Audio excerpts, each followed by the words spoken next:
विजय साहू के स्वर में सुने यह गीत।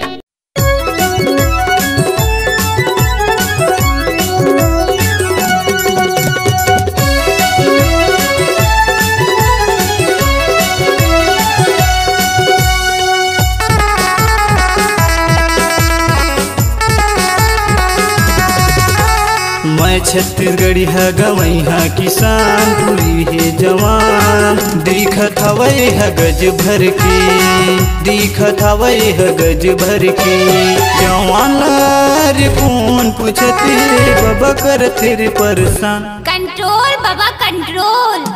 मैं छत्तीसगढ़ी है गवई है किसान पूरी है जवान दिखत हवई है गज भर के दिखत हवई है गज भर के।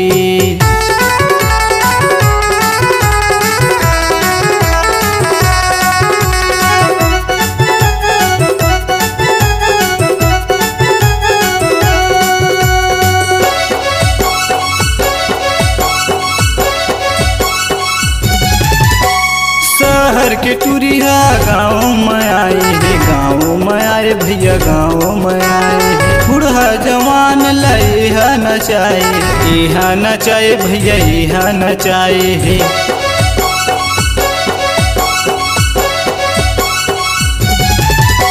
शहर के टूरिया गाँव में आए है गाँव में आए भैया गाँव में आए बूढ़ा जवान लाए है नचाए यहाँ नचाए भैया यहाँ नचाए। मौसम है अब ठंडा होगेगा मैं छत्तीसगढ़ी है गवई है किसान पूरी है जवान दिखत हवई है गज भर के दिखत हवई है गज भर के।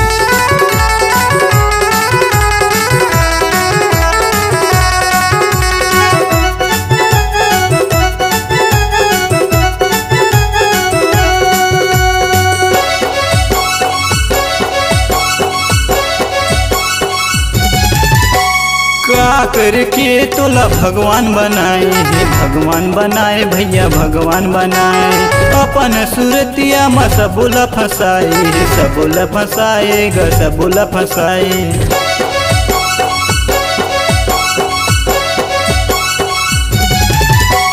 का करके तोला भगवान बनाए हे भगवान बनाए भैया भगवान बनाए अपन सूरतिया में सबुला फंसाए सबुला फंसाए ग सबुला फंसाए। लइका मन है जवान होगेगा मैं छत्तीसगढ़ी है गवई है किसान पूरी है जवान दिखत हवई है गज भर के दिखत हवई है गज भर के। जवान रे कौन पूछते बाबा कर तेरे परेशान कंट्रोल बाबा कंट्रोल। मैं छत्तीसगढ़ी है गवई है किसान पूरी है जवान दिखत हवई है गज भर के दिखत हवई है गज भर के दिखत हवई है गज भर के दिखत हवई है गज भर के दिखत हवई है गज भर के दिखत हवई है गज भर के।